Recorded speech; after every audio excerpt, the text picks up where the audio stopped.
faked proof that I had a flat tire so that the lazy people in my group project would have to do the presentation themselves, therefore likely will fail. I'm in a class where a group research project/presentation is a huge chunk of overall points.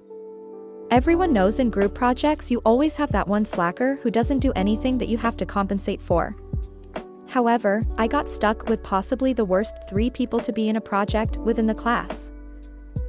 I did the entire research, presentation, poster boards, etc. among many other annoying things myself.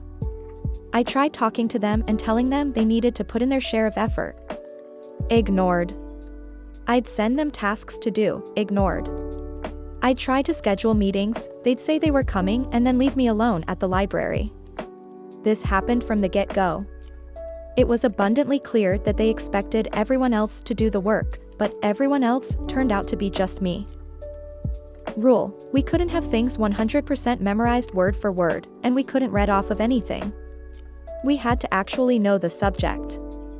I was fully prepared to do most of the talking and even wrote down a small script for them and told them to know what to say during their part, at the very least. The night before I told them we had to meet to at least go over the whole thing one time. Once again, none of them showed.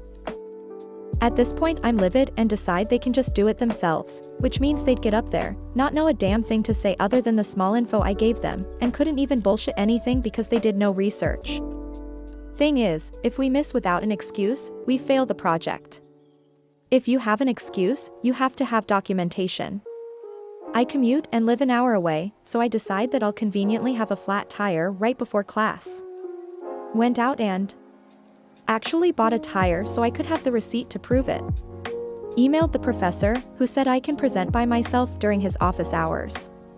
Turns out, they completely bombed, and not only probably failed the project, but since they're bad students, might even make them fail the class. Edited to say, the professor stated at the beginning that we were not allowed to contact him about people slacking in the group, and said to work it out amongst ourselves. Said that we were adults and that he wouldn't even respond to emails about it.